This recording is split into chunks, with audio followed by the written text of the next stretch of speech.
Allahumma barik wa salli wa sallim nahmadu wa nusalli ala rasulil karim amma ba'd.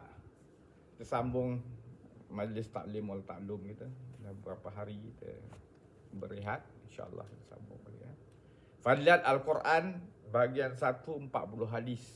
Sayyidina Abdullah bin Amr radhiyallahu anhuma meriwayatkan bahawa Rasulullah sallallahu alaihi wasallam bersabda, pada hari pengadilan kelak akan dikatakan kepada orang Al-Quran, bacalah Al-Quran dengan tartil sebagaimana kamu telah membacanya di dunia, dan naiklah darjat demi darjat di dalam syurga.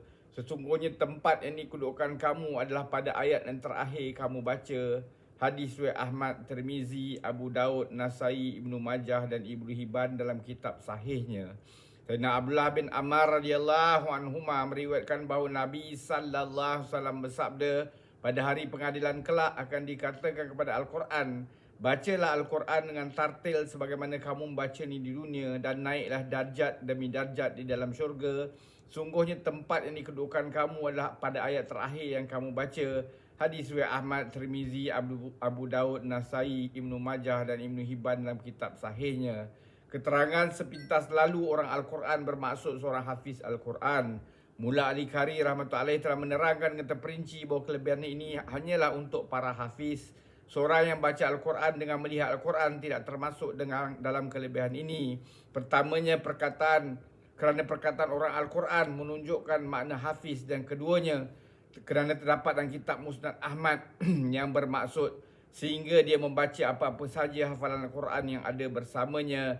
Pertikan riwayat ini lebih menunjukkan bahawa yang dimaksudkan ialah para hafiz. Walaupun demikian, petikan riwayat mungkin juga merujuk kepada seorang yang tidak menjadi hafiz tetapi sangat banyak membaca Al-Quran. Dalam kitab Mirqat ditulis bahawa kelebihan ini tidaklah didapati oleh seorang yang baca Al-Quran sedangkan Al-Quran melaknatnya.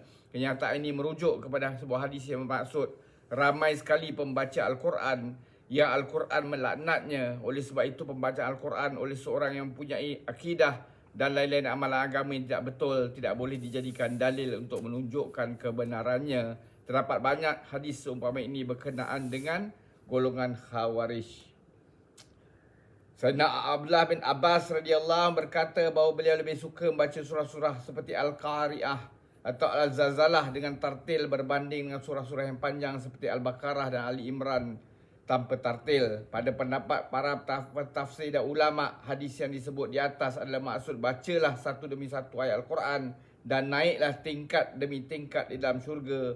Ini adalah kerana dapat diketahui daripada banyak hadis bahawa tingkat-tingkat dalam syurga adalah sebanyak bilangan ayat dalam Al-Quran. Oleh itu, tingkat seseorang dalam syurga ditentukan oleh jumlah bilangan ayat Al-Quran yang dihafal dengan baik.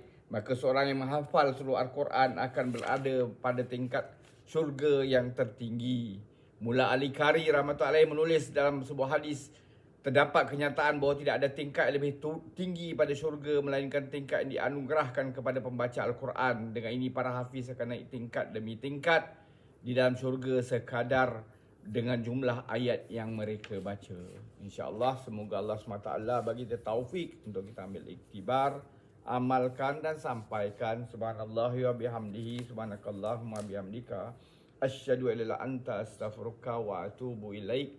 Subhana rabbika rabbil izzati amma yasifun, wassalamun alal mursalin, alhamdulillah rabbil alamin, taqabbalallah.